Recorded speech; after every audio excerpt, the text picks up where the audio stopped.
Hi, I'm Dom and welcome to my channel, The Metal Muse, where I discuss all things metal.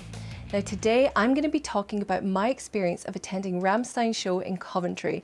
Yes, the one that had the neighbours complaining about the noise over 10 miles away. Now, I saw Rammstein in Munich and it was a total spectacle of fire. You can see the videos and pics from that show in my highlights on my Instagram. There's a link down below. However, I didn't get to the fire zone. I held cautiously towards the back due to my fear of big crowds and the tales of people getting smooshed at Rammstein gigs. And afterwards, I felt that I'd missed out. So when tickets went on sale for the UK for their 2021 tour, I had to get one. I sat refreshing that page furiously until I managed to snag myself a coveted ticket to the fire zone. Now, thanks to COVID though, this show was put off for ages. So when it finally happened, I felt like a little kid on its way to Disney. I drove over 6 hours to get there and I set off in the middle of the night to arrive in time to start queuing. Why so early, you may ask? Well, I was determined to get to the front row. I wanted that sticker that says, "I survived the front row at Rammstein." I think I queued from 10 AM onwards until the doors opened, and then I queued another 2 hours while I was inside waiting to make the dash to the barrier. Now, this is where everything went a bit Pete Tong, and that was the queuing, and this is the CBS Arena's fault. They mucked up royally, and I genuinely feel that they put lives at risk. Firstly, the tickets didn't work. Prior to the show, the tickets had been sent out, then cancelled, then sent out again, and then cancelled again, and then we were told to just bring our digital tickets to get our QR code scanned. So when those damn doors opened, the people that have been queuing since 8 AM were getting bypassed by people who just arrived because some of the tickets worked and some of the tickets didn't. The crowds turned ugly very quickly, and I don't blame them. We'd been waiting hours. Security then were really slow checking people in, and they even put women in a separate queue that went much slower. And my luck, I got stuck behind some dude who was like taking forever he had like clips, chains, lighters, and just random metal stashed everywhere. So he took forever to get checked. Now, luckily for me, I was with Julia and Benny, two well-seasoned gig goers, and Julia, like some sneaky ferret, had got close to the front of the second queue inside, so I was able to catch up with her, but people were still pissed, so it was really difficult kind of reaching her and being there without people getting raggy. Now, this is when things got dangerous. The guards opened the doors to the next part, which get you to the stadium, and people pressed forward into a tiny corridor. I felt my feet getting lifted off the ground and I was being squashed. You could actually hear people screaming and people getting shoved by the security. And I'm being generous when I say it was a total bloody shambles. They then sent us to one door halfway down this corridor to then stop the entire crowd that was swarming forward and say, actually, it's the opposite door, the other end of the corridor. And people turned and started to push like crazy. And I've got to confess, I panicked. I really thought I was going to get crushed. In that tiny corridor, I burst into tears as I just watched the Hillsborough disaster.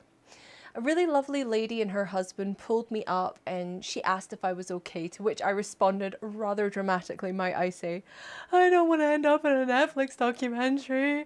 I don't want to be the girl that died at Rammstein." And she was like, "It's okay." She gave me like her little stress ball and said, "Just squeeze that."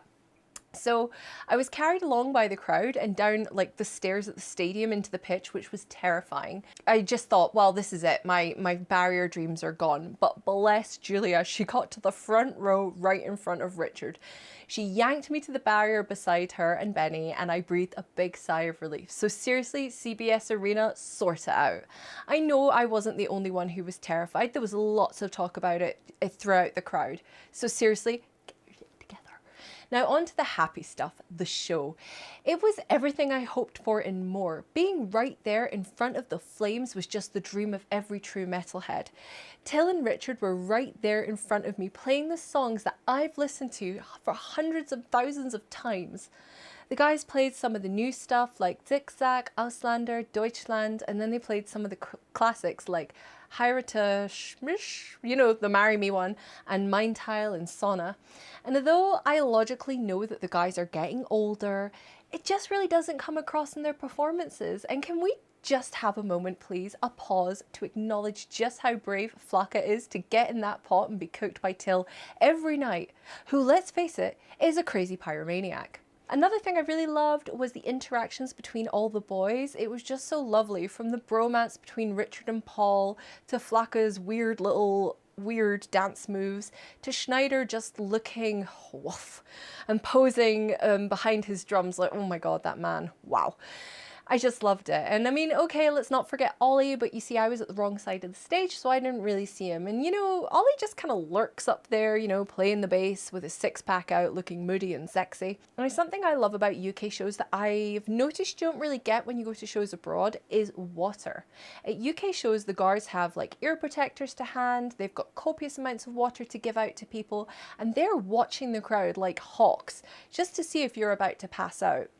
I have to say they're absolute lifesavers, and I would have definitely died of dehydration had they not been there.